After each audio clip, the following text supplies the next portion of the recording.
दुर्दैवाने या सगळ्या आखाती राष्ट्राच्या युद्धामुळे निर्यात बंदीवर निर्यातीला एवढी बंदी आलेली आहे, सरकारने कुठली निर्यात बंदी ठेवलेली नाही आहे. आज पूर्णतः खुला मार्केट आहे. पण आता स्ट्रेट ऑफ हॉर्मोजचा जो विचार केला आपण, तर सगळी जगाचे अर्थकारण त्या एका स्टेटवर थांबलेलं आहे.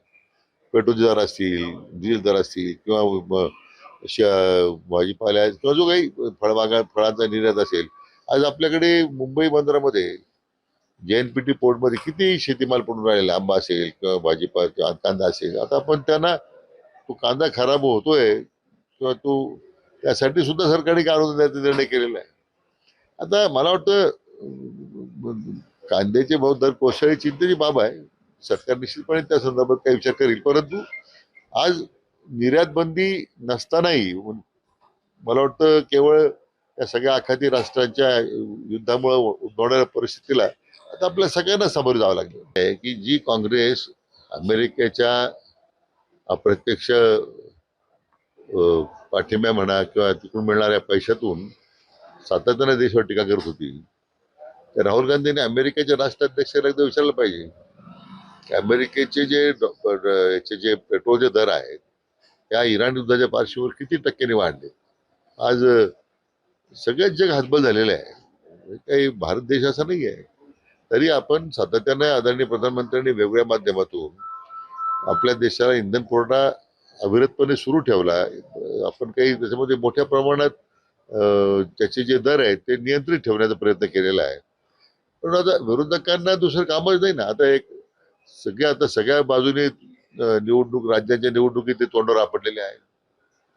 आता आपला अपयश जगण्यासाठी मला वाटतं असे बेछूट आरोप करतायत. पण जगाच्या असणाऱ्या परिस्थितीमध्ये उद्भवणाऱ्या परिस्थितीचा विचार करता काही निर्णय सरकारला घ्यावेच लागतील असं माझं मत आहे. गाड्यांचा तो मुद्दा आहेच, कारण ताफा कमी केल्यामुळे आपोआप इंधनाची बचत होईल, नागरिकांची गैरसोय आपल्याला त्यामुळे कमी करता येईल.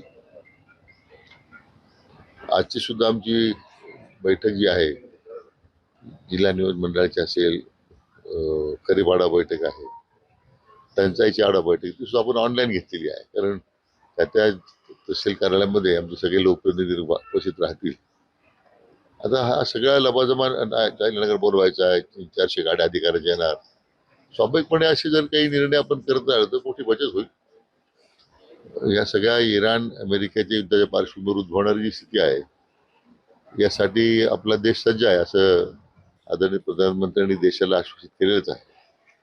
पण आता जशा ज्यांना शक्य आहे, मला वाटतं आता हे लग्न समारंभ एवढे होतात, प्रत्येक लग्न कार्यालयाच्या बाहेर 150 गाड्या असतात. 5,000 लोक आहे, 7,000 लोक आहे. मला वाटतं त्याची आवश्यकता आता राहिलेली आहे. कोविडमध्ये 40-50 लोकांत लग्न केले लोकांनी.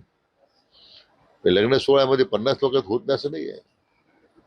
जसं सरकार काही पुढाकार घेतं तसं मला वाटतं जनतेने सुद्धा आता कधीतरी मग गाड्या जास्त दाखवायच्या किंवा काय झालं की त्यावर टीका सुरू होते. मला वाटतं प्रत्येकाचं कर्तव्य आहे की आज ज्या पद्धतीने राष्ट्र ज्या परिस्थितीतून पुढे चाललंय, हे बंधनं किंवा मंत्र्यांनी स्वतःवर घालून घ्यायची, हे तर मंत्र्यांचं कर्तव्यच आहे. परंतु जनतेने सुद्धा मला वाटतं आजच्या या परिस्थितीचा विचार करता हे सगळे जे सोहळे आहेत याला कुठेतरी आता काटकसर करून खर्चाची, त्यातून इंधनाची बचत होईल, पैशाची बचत होईल. येणाऱ्या काळामध्ये त्यांच्याच कुटुंबाला मदत होणार आहे बचतीची. त्या निमित्तानं माझं सर्वांना आव्हान आहे की आपण या सगळ्या उद्भवणाऱ्या परिस्थितीचा विचार करता आपण शासनाला सहकार्य करावं.